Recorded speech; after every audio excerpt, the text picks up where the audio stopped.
artista ng bayan. Lahat ng sangkot! Dapat managot. Dapat managot! Lahat ng sagot. Serbisyo sa tao! Huwag gawing negosyo. Huwag gawing negosyo! Serbisyo sa tao.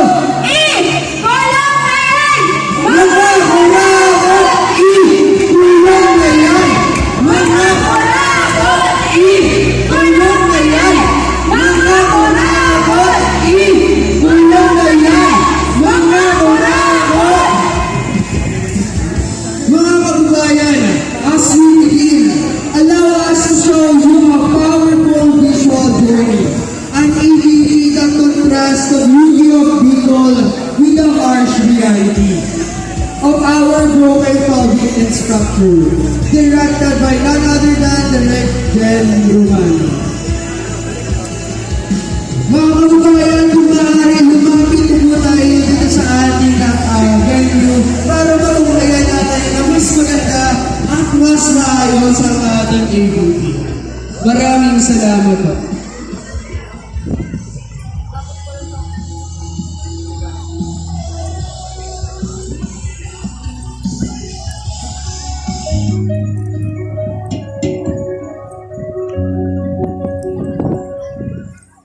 Pagising at talingan.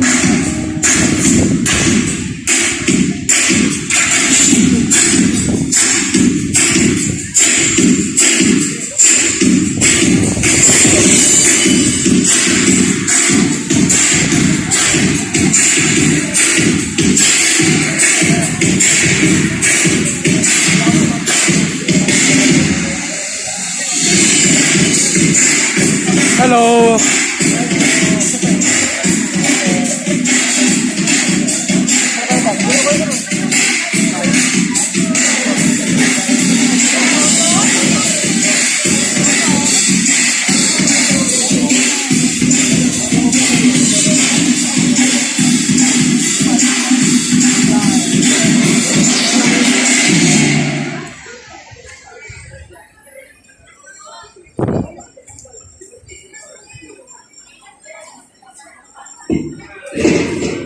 Diyos marahay aldaw, Bicolanja.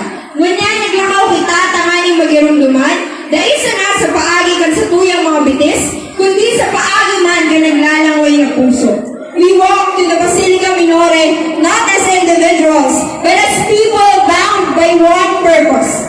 Dahil di basta na pagdilipon, ini ang pag-agrangay kanasyon na napapasakitan, kan komunidad na pinag-adal kan korupsyon. Trilyones na nawala sa pondo para sa pag-uswag ng kada pamilya, kan kada Bicolano.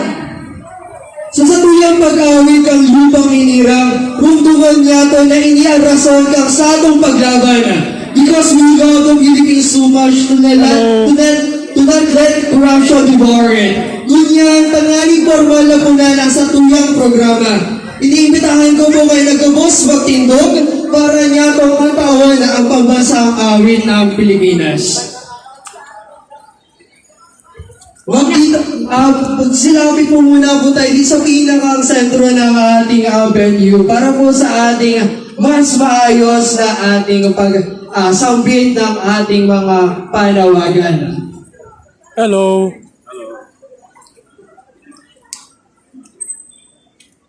Inuulit ko po, iniimbitahan niyo po kamo dito sa Tahaw para sa tuyang awitan ang pambansang awit. Malaboy. Ba't malaboy? Hindi naman dito. Inaasahan niyo po nagabos kita makanta. Sa akin ng boss ka eh. Wala sang mangulit ng puso sa didi mo'y buhay. Lupang hinirap, doon ka nang magiting sa manglulukit. Di ka pasisiyo sa dagat at bundok, sa simoy at sa langit mong bughaw. May darata tula, tawid sa pag may mamahal. Ang satan na tawag mo'y kanong ay nanadininig. Ang bituin na tara ng galang pag may nadidinig. Lupa ng araw na ating pagsinta, buhay ng sa piling mo.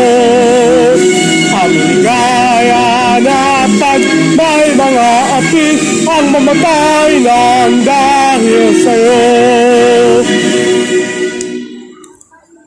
Maray na hapon, Bicolandia! Maray na Ngayong hapon. araw, ang Bicolandia ay muling nagpupulong at nakikiisa sa buong bansa sa pagsasabing, tama na!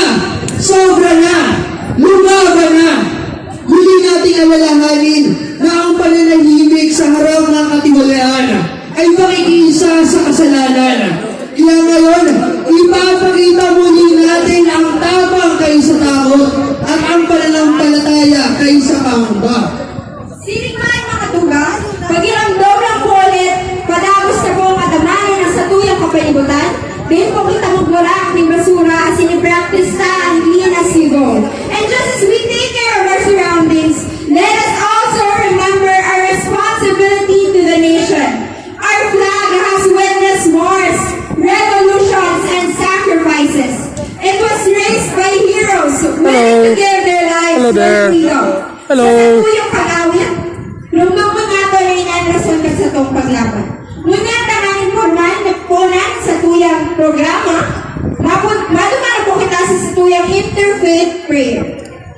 Ang ipo tinatawagan sa harapan ang indigenous people, Leader Romero Salcedo, the chieftain Elian, tribal community of San Nicolas, Siriga, followed by Reverend Donelio Pitalisi of United Methodist Church, and Imam Subair of Takalan of Muslim Prayer Leader, and of course, Reverend Elizabeth Diotado of the United Church, Christ in the Philippines. Okay, kulong eh. Sarap ng lamig. Sa Ama ng Anak ng Espiritu Santo. Amen. Okay. Let us pray. Kakarang nanalag po mga Kaasu Falls sa kadagukit kabukit sa loob. Daradara na mo ini mga dawon sakat nga sakat inga-inga kata na mo mga apo. Galin sa partido sa Konsarikunada. Silngan mo tabi aning matiwasay na rally sa ating pinakapuso kabiko. Kudalugod mangyari na maraot sa mga nagmamarcha galit sa Sorsogon, sa Goa, sa mga galit sa Ligmanan, Panaga.